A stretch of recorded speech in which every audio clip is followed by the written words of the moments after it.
நமக்கு இருக்கிற கடைசி வலிமைங்கிறது கருவிங்கிறதும் வாக்கு தான் ஜனநாயக நாட்டில். அதை நம்ம எல்லாருமே பயன்படுத்தணும்.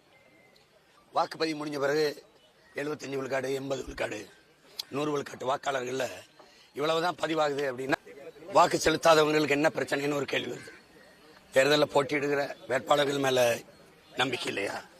இல்ல இந்த நாட்டில் இருக்கிற ஜனநாயக இந்த அமைப்பு மீது நம்பிக்கை இல்லையா? இந்த கேள்வி வருது.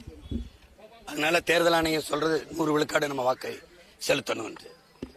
அதுல அது நான் என்ன நினைக்கிறேன்னா, குண்டு வைக்கிறது, கொலை செய்யறது, வருமான வரி கட்டாம இயக்கிறது, அளவுக்கு அதிகமாக சொத்து சேர்த்து அது கணக்கில் காட்டாம மறைக்கிறது, இதெல்லாம் தான் குற்றம், இதெல்லாம் தான் தேச துரோகம் அப்படிங்கிறது இல்லை. வாக்கு செலுத்தாம இருக்கிறதும் ஒருவித தேச துரோக குற்றம் தான், ஜனநாயக துரோகம் தான். அதை என் மக்கள் என் சொந்தங்கள் செய்யக்கூடாது. அது நிறைய பேர் கற்றவர்கள் தான் மற்றவர்களுக்கு வழிகாட்டணும். எல்லாரும் என்ன நினைக்கிறாங்க, நாம ஒரு வாக்கு செலுத்தி என்ன மாற்றம் வந்துட போகுது அப்படின்னு. அப்படி இல்லை, ஒவ்வொரு வாக்குலையும் தான் மாற்றம் வரும். அதனால என்னிலிருந்து தான் மாற்றம், உங்களிலிருந்து தான் மாற்றம். நம்ம எல்லாரும் வாக்கு செலுத்தணும். அது நம்மளுடைய பொறுப்பும் கடமையும். அதை தவறாம செய்யுங்கன்னு நான் அன்பா வேண்டுறேன். அது முதன்மையானது. கிளாம்பாக்கத்துல பாத்தீங்கன்னா பெரிய கிரௌடு, பஸ் வசதி இல்ல, வெளியூர் போய் வாக்கு செலுத்த முடியலன்னு அதிகாலையில இருந்தே ஒரு பிரச்சனை. இப்போ வரைக்கும் அது சரி செய்ய முடியல. அதை எப்படி பாக்குறீங்க? இதெல்லாம் நம்ம நாட்டில் இருக்கிற நிர்வாக கேடும் சீர்கேடும் தான். எல்லாமே நீங்க பாத்தீங்கன்னா தேவைக்கு உருவாக்கணும். அதையும் இப்போ சென்னை விண்ணூர்தி நிலையத்தில் மீனம்பாக்கத்தில் நமக்கு 1800 ஏக்கர் 2000 ஏக்கர்ல விண்ணூர்தி நிலையம் இருக்கு, போதுமானது. அதிலே பறக்க நமக்கு விண்ணூர்தி இல்லை. ஆனால் 5000 ஏக்கர்ல கட்ட போறேங்கிறது. கோயம்பேடுல இருந்த பேருந்து நிலையத்தில் வசதி குறைவா இருக்குன்னு யாரும் வீதியில நிக்கல. போதுமான அளவுக்கு இருந்தது. ஒரு நகரத்தில் உள்ள இருந்தது. இங்க இருந்து வெகு தூரம் போகணும் இந்த கிளாம்பாக்கம். அது ரொம்ப சிரமம். இப்ப நான் எங்க ஊர் ஏலியாங்குடி பரமக்குடில இருந்து சிவகங்கையில இருந்து வரேன்னு வைங்கள, ஒரு 500 ரூபா பேருந்து கட்டணம் வச்சுக்கிறேன். அங்கிருந்து இங்கே வர ஒரு 500 ரூபா கட்டணம். இது கொடுமை. இது தேவையில்லை. பேராசை. ஒவ்வொன்றுமே நமக்கு இருக்கிற துறைமுகத்திலேயே வேலை நடக்கல. ஆனா நான் 6116 ஏக்கர்ல இது நான் துறைமுகம் கட்ட போறேன்.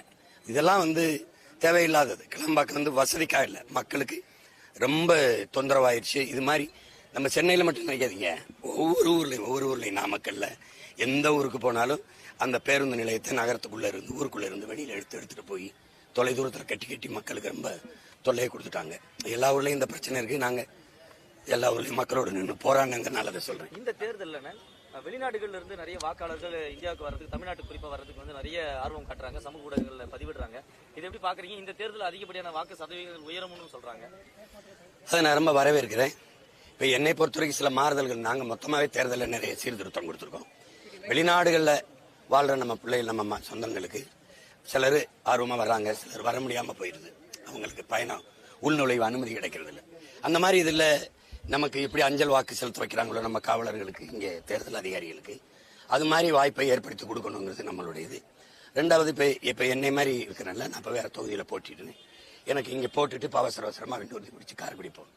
அந்த மாதிரி இதுல எங்கள் மாதிரி பிள்ளைகளுடைய வாக்கை, இந்த மாதிரி போட்டியிடுற பிள்ளைகளுடைய வாக்கை அஞ்சல்ல செலுத்துறதுக்கான வாய்ப்பை ஏற்படுத்தி கொடுக்கணும். எதிர்வருங்காலங்கள்ல ஏற்படுத்தி கொடுக்கணும்.